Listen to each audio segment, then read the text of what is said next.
মঙ্গলবার শপথ নিতে যাচ্ছেন নবনির্বাচিত সংসদ সদস্যরা।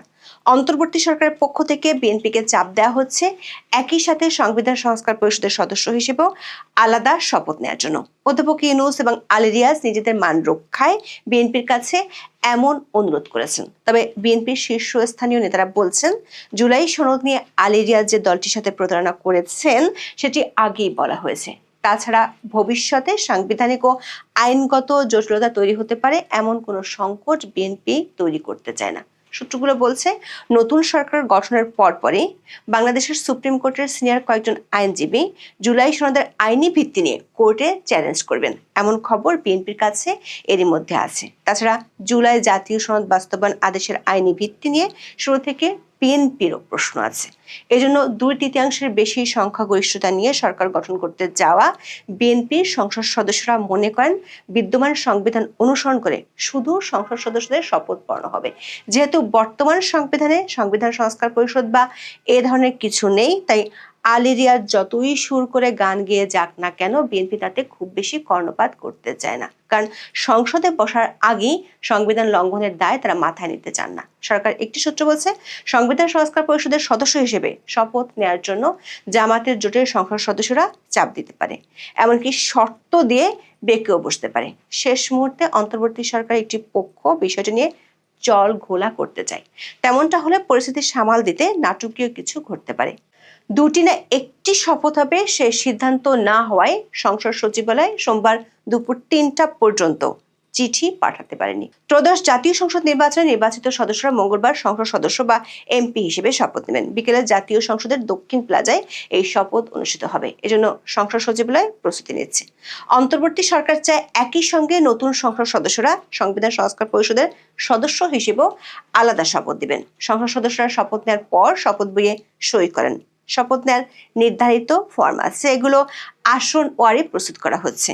এছাড়া জুলাই সনদ বাস্তবায়ন আদেশের তফসিলে আছে সংবিধান সংস্কার পরিষদের সদস্যদের শপথ নেওয়ার ফর্ম। সেটি অনুসারে সংসদ সদস্যরা দ্বিতীয় শপথ নেবেন এমন প্রস্তুতি নেওয়া হচ্ছে। সংসদ সচিবালয়ের একাধিক সূত্রে জানা গেছে, বর্তমান যে অবকাঠামোগত অবস্থা তাতে 297 জন এমপিকে একসাথে শপথ পড়ানো নাও হতে পারে। প্রথমে বিএনপি সংসদ সদস্য এবং পরের ধাপে বাকিদের শপথ পড়ানো হতে পারে। নির্বাচনের ফলাফল ঘোষণার পর নিজ থেকে প্রেস কনফারেন্স ডেকে প্রধান উপদেষ্টার বিশেষ সহকারী আলী রিয়াজ দাবি করেন, জুলাই সনদ বাস্তবায়ন প্রশ্নে বেশিরভাগ ভোটার সম্মতি দেওয়ায় নির্বাচিত সংসদ সদস্যদের দুটি শপথ নিতে হবে। তিনি বলেছেন, জুলাই জাতীয় সনদ বাস্তবায়ন সংবিধান সংস্কার আদেশ 2025-এ বলা হয়েছিল জাতীয় সংসদের নির্বাচিত সদস্যদের দ্বারাই সংবিধান সংস্কার পরিষদ গঠিত হবে এবং জাতীয় সংসদের নির্বাচিত সদস্যরা দুটো শপথ গ্রহণ করবেন। একটি হচ্ছে জাতীয় সংসদের সদস্য হিসেবে এবং আরেকটি হচ্ছে সংবিধান সংস্কার পরিষদের সদস্য হিসেবে। সংসদ সচিবালয় সূত্রে জানা গেছে, সরকার ইচ্ছা পূরণ করতে নির্বাচিতদের দুটি শপথের বিষয়ে প্রস্তুতিও নিচ্ছে জাতীয় সংসদ সচিবালয়। কিন্তু শেষ পর্যন্ত মঙ্গলবার দুটি শপথ হবে কিনা বা জুলাই জাতীয় সনদের সংবিধান সম্পর্কিত সংস্কার প্রস্তাবগুলোর বাস্তবায়নে এখনই সংবিধান সংস্কার পরিষদ গঠন করা হবে কিনা তা নিয়ে কিছুটা সংশয় আছে। সংসদ সচিবালয় সূত্রে জানা গেছে, তারা দুটি শপথের চিঠির ড্রাফট বা খসড়া তৈরি করে রেখেছেন, কিন্তু এখনো সংসদ সদস্যদের কাছে পাঠাননি। সরকার গ্রিন সিগন্যালের অপেক্ষায় আছেন তারা।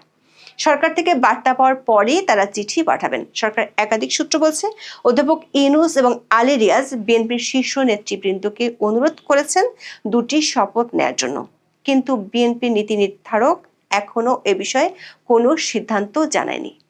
বিএনপি থেকে নির্বাচিত 3 জন সংসদ সদস্য এবং দলটির শীর্ষস্থানীয় কয়েকজন নেতা বলেছেন, মঙ্গলবার দলটি থেকে নির্বাচিত 209 জন এবং তাদের মিত্র দলের 3 জন সংসদ সদস্য হিসেবে শপথ নেওয়ার পর সংবিধান সংস্কার পরিষদের সদস্য হিসেবে শপথ নাও নিতে পারেন। শেষ পর্যন্ত এমনটা হলে সংবিধান সংস্কার পরিষদ গঠনের বিষয়টি ঝুলে যেতে পারে। কারণ জুলাই জাতীয় সনদ বাস্তবায়ন আদেশের আইনি ভিত্তি নিয়ে শুরু থেকে বিএনপির প্রশ্ন আছে। বিএনপির একাধিক সূত্র বলছে, দলটির কাছে খবর আছে জুলাই সনদ ও বাস্তবায়ন প্রক্রিয়া এবং গণভোট নিয়ে খুব শিগগিরই উচ্চ আদালতে রিট করতে পারেন কয়েকজন সিনিয়র আইনজীবী। সেটি হলে আইনগত জটিলতায় পড়ে যেতে পারে নতুন সংসদ। এই জটিলতা এড়াতে বিএনপি সংবিধান সংস্কার পরিষদ সদস্যদের শপথ নিয়ে কিছুদিন অপেক্ষা করতে চায়। বিএনপির সিনিয়র নেতারা বলছেন, শেষ পর্যন্ত জুলাই সনদ স্বাক্ষরে যেভাবে বাধ্য করা হয়েছিল সেটি ছিল প্রতারণা। ঐক্যমত্য কমিশনের বৈঠকে বলা হয়েছিল, যেসব বিষয়ে নোট অফ ডিসেন্ট আছে সেগুলো জুলাই সনদে উল্লেখ থাকবে এবং যে দল ক্ষমতায় যাবে তারা সেগুলো বাস্তবায়ন করতে না চাইলেও পারবে। বিএনপি নেতাদের অভিযোগ, শেষ পর্যন্ত আলী রিয়াজ এক ধরনের ব্ল্যাকমেল করে জুলাই সনদে স্বাক্ষর নিয়েছে। রাজনৈতিক দলগুলোর সঙ্গে জাতীয় ঐক্যমত্য কমিশনের আলোচনার মাধ্যমে বিভিন্ন খাতের 84টি সংস্কার প্রস্তাব নিয়ে ঐক্যমত্য ও সিদ্ধান্ত হয়েছিল। সেগুলো নিয়ে তৈরি করা হয় জুলাই জাতীয় সনদ। এর মধ্যে 48টি প্রস্তাব সংবিধান সম্পর্কিত, এগুলো বাস্তবায়নে গণভোট হয়েছে। সংবিধান সম্পর্কিত প্রস্তাবগুলো বাস্তবায়নের 3টি স্তর, ইতিমধ্যে 2টি স্তর পার হয়েছে। প্রথমত, আইনি ভিত্তিতে গত বছরের 13ই নভেম্বর জুলাই জাতীয় সনদ সংবিধান সংস্কার বাস্তবায়ন আদেশ জারি করেন রাষ্ট্রপতি। বাস্তবায়নের দ্বিতীয় স্তরে গত 12ই ফেব্রুয়ারি গণভোট হয়েছে। এতে হ্যাঁ জয়ী হয় তৃতীয় স্তর শুরু হওয়ার কথা। এই স্তরে জুলাই সনদের সংবিধান সম্পর্কিত প্রস্তাবগুলো বাস্তবায়নে সংসদ সদস্যদের সমন্বয়ে সংবিধান সংস্কার পরিষদ গঠনের কথা বলা আছে আদেশে। প্রধানমন্ত্রীর একচ্ছত্র ক্ষমতা কিছুটা কমানো, কিছু নিয়োগে রাষ্ট্রপতির ক্ষমতা বাড়ানো, আইনসভা দ্বিকক্ষ বিশিষ্ট করা, সাংবিধানিক প্রতিষ্ঠানের নিয়োগের পদ্ধতি সরাসরি সংবিধানে যুক্ত করার মতো বেশ কিছু গুরুত্বপূর্ণ সংস্কার প্রস্তাব আছে জুলাই সনদে। এর মধ্যে উচ্চকক্ষের গঠন পদ্ধতি সহ কিছু গুরুত্বপূর্ণ প্রস্তাবে নোট অফ ডিসেন্ট বা ভিন্নমত দিয়েছিল বিএনপি। দলটি তাদের নির্বাচনী ইশতেহারে নিজেদের সাংবিধানিক সংস্কার প্রস্তাবগুলো রেখেছিল। জুলাই জাতীয় সনদ বাস্তবায়ন আদেশে বলা হয়েছে, সংসদ নির্বাচনের ফল ঘোষণার 30 পঞ্জিকা দিবসের মধ্যে যে পদ্ধতিতে সংসদের প্রথম অধিবেশন আহ্বান করা হবে, একই পদ্ধতিতে পরিষদের প্রথম সভা আহ্বান করা হবে। সংস্কার পরিষদের প্রথম অধিবেশনের প্রথম বৈঠকে পরিষদের সদস্যরা সভাপ্রধান ও উপসভাপ্রধান নির্বাচন করবেন। সংবিধান সংস্কার পরিষদ প্রথম অধিবেশন শুরুর তারিখ থেকে 180 কার্য দিবসের মধ্যে জুলাই জাতীয় সনদ এবং গণভোটের ফলাফল অনুসারে সংবিধান সংস্কার সম্পন্ন করবে এবং তা করার পর পরিষদের কার্যক্রম শেষ হবে। তবে এই সময়ের মধ্যে সংবিধান সংস্কার সম্পন্ন না হলে কি হবে তা আদেশে উল্লেখ নেই। কিন্তু 2/3 বেশি সংখ্যাগরিষ্ঠতা নিয়ে সরকার গঠন করতে যাওয়া বিএনপির শীর্ষ নেতারা মনে করছেন, বিদ্যমান সংবিধানে যা আছে সেটা অনুসরণ করাই যৌক্তিক হবে। বিদ্যমান সংবিধানে শুধু সংসদ সদস্যদের শপথের কথা বলা আছে, সংবিধান সংস্কার পরিষদ বা এ ধরনের কিছু নেই। যদি সংবিধানে কখনো এটি ধারণ করা হয় তখন এরকম শপথের বিষয়টি আসবে। দলগুলোর সঙ্গে সাবেক জাতীয় ঐক্যমত্য কমিশনের আলোচনায় এ ধরনের একটি পরিষদ গঠনের বিষয়টি এসেছিল। তখন বিশেষ করে জামাত ইসলামী ও এনসিপির পক্ষ থেকে বলা হয়েছিল, সংবিধান সম্পর্কিত যেসব সংস্কার প্রস্তাব জুলাই সনদে আছে সেগুলো বাস্তবায়ন হলে সংবিধানের মৌলিক কাঠামোয় বড় পরিবর্তন আসবে। নিয়মিত সংসদ সংবিধানের মৌলিক কাঠামোয় পরিবর্তন আনতে পারে কিনা তা নিয়ে প্রশ্ন ওঠার সুযোগ আছে। এভাবে সংবিধান সংশোধন করা হলে পরে এটি আদালতে চ্যালেঞ্জ হতে পারে। কিন্তু যদি আগামী সংসদকে সংবিধান সংস্কারের বিশেষ ক্ষমতা দেওয়া হয় তাহলে চ্যালেঞ্জ করার সুযোগ থাকবে না। তবে ওই আলোচনায় বিএনপি এ ধরনের পরিষদ গঠনের প্রয়োজন নেই এমন মত দিয়েছিল।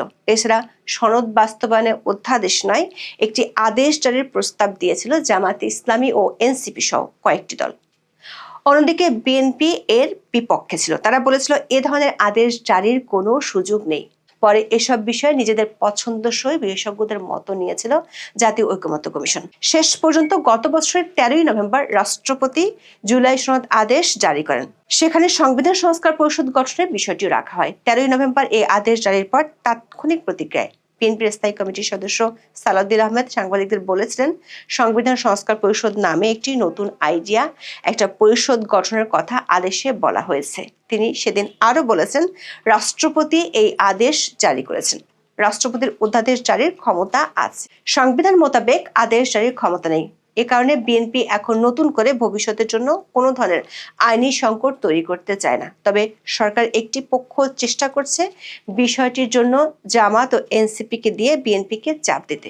জামাত ইসলামী ও জাতীয় নাগরিক পার্টি বা এনসিপি জুলাই সনদের প্রায় সব বিষয়ে একমত। তারা জুলাই সনদের পূর্ণাঙ্গ বাস্তবায়ন চায়। কিশোরগঞ্জে জামাতের আমির শফিকুর রহমান সাংবাদিকদের বলেছেন, সংস্কারের উপর যে গণভোট হয়েছে এটার পুরোটাই মানতে হবে, এর কোনো খণ্ডিত অংশ আমরা বাস্তবায়ন দেখতে চাই না।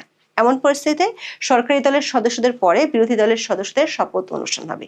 সেক্ষেত্রে নাটকীয় কিছু ঘটতে পারে যদি না জামাত ও বিএনপির মধ্যে সমঝোতা না হয়, যে কারণে দুপুর ৩টা পর্যন্ত গ্রিন সিগন্যাল পায়নি সংসদ সচিবালয়। তাই তারা দুটি নাকি একটি শপথের চিঠি পাঠাবে সেই সিদ্ধান্ত নিতে পারছে না। যদি শেষ পর্যন্ত বিএনপি তার আগের সিদ্ধান্তে অটল থাকে তাহলে উচ্চকক্ষ সহ অনেক প্রস্তাবই আপাতত আটকে যাবে। মানে সংবিধান সংস্কারের বিষয়গুলো তখন নির্ভর করবে বিএনপির উপর।